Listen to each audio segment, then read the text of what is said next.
Simon, the American businessman, he owns 45% of Palace, said it was not right for Nottingham Forest to be docked points and sympathised with the club's owner, Evangelos Marinakis. Of course, we know that Forest probably face a points deduction after accepting that they breached PSR last season. Yeah. I quite like what he says here. Do you go with him, Simon? If it doesn't matter if you have $1 billion of cash in a wheelbarrow, you're not allowed to spend it.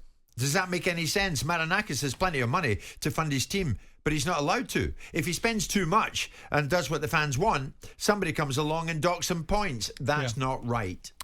I do understand some of his points, because I believe that the financial fair play sentiment is steeped in two things. Some will have you believe emphatically that it's to protect the cartel.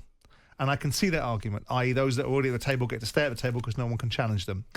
The other part of the argument is that it's undeniable that the effect of profligacy at the top drips down through the pyramid and changes the dynamics for everybody else. So how do you square that circle? I'm a capitalist. I believe in capitalism, so it goes against the grain for me to believe that regulation is a good thing because it controls the opportunity to invest in businesses. But given the proximity of the sport and the way that it affects other people, you have to strike this balance. I go with Textor's argument with Forest about them going up, carrying 2 years worth of losses in the EFL, which are smaller losses, and then being penalised in their first season in the Premier League because they've only allowed to have allowable losses of 61 million rather than 105 over a 3-year cycle. I do think that governance that allows an industry to be run on the basis of how much it's prepared to lose is slightly ridiculous. It's a contradiction in terms. And I do also believe that it's very easy for a billionaire owner and for a very wealthy man to decide that his flavour of the month is a football club right now, and so his vested interest is to spend enormous amounts of money on it. Oh, by the way, the economic landscape has changed. I don't fancy a football club anymore. I've built up this huge cost base behind this football club because at that moment in time it suited me, and now it doesn't. You can't be a hostage to fortune for the agendas of an individual. If a billionaire or a group of billionaires, as John refers to, have the money to spend on Crystal Palace but can't because they're not permitted by the rules, but suddenly their directions in their businesses in other places in the world get affected, the first thing that will go is their funding towards a football club.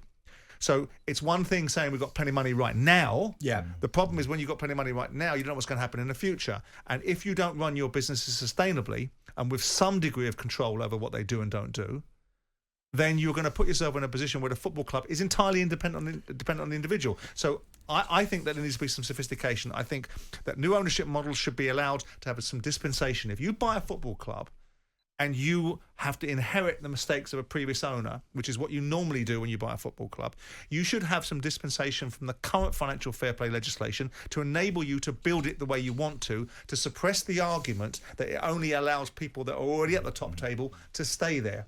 So every new owner then is allowed to inject a number X amount of money. Maybe they're allowed to have double the losses. Would we not have people trying to exploit that then, trying to change ownership every so often? Well, then you have to put in caveats that don't allow the ownership to be changed every 3 years and something of that nature. So ultimately, if you've got an owner that comes in and picks up a business that's been run by somebody else, Mike Ashley has been running it in the instance of Mike Ashley is a bad example because he ran it prudently. Right? And they actually picked up a football club for 2 and 6 in comparison to what football clubs are now costing with relatively well-run economics. That was half the problem.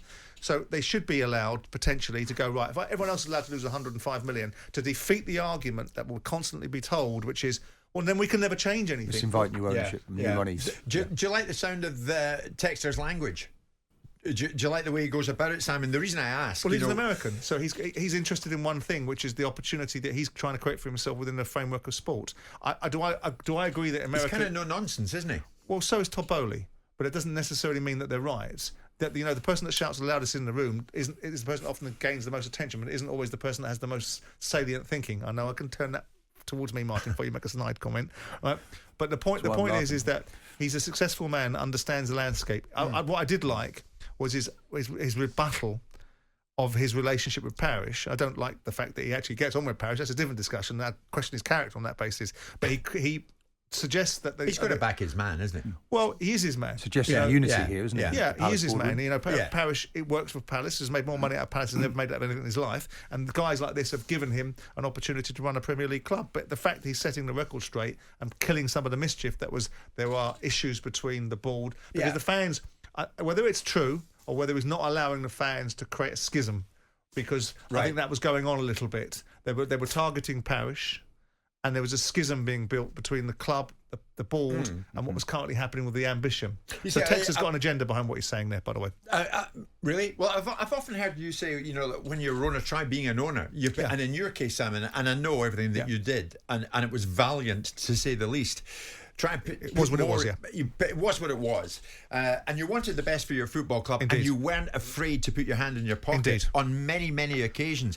I quite like the sounds of what he's saying, albeit what we saw that day at the Emirates when Palace lost heavily to Arsenal. Yep. And the image of Roy Hodgson then looking at some of the protest placards coming out the Palace end. And Texter saying, I read these banners, they're nonsense.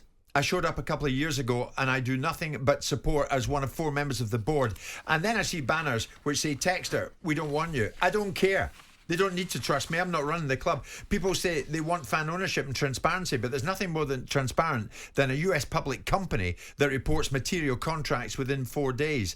He's saying, I see your banners, but get real here. Yeah. What are you doing compared to what I'm doing? Well, I like it because it pushes back against the narrative. What you've got, with due respect to my language, is these ridiculous supporters' trust that are getting over and above themselves in what they think they're entitled to and what they think they should hear and what they think that they should experience, right, with other people's money. Well, since they put those banners up, they've had a new manager and they've had a win, haven't they, last weekend, which changes everything. But that was an inevitability because Roy Hodgson was going to go at the end of the season. It was just a matter of timing. And now, ultimately, the team looked like it was going to go. I still maintain the view that Hodgson would have kept him in the Premier League. But if you've got someone better and you've made your decision, the big thing about employing a manager is who do you want to employ? And if you know who you want to employ and the other guy's is just marking time, then stop wasting time and make the decision. Exactly. So all they did was bring something forward. Right.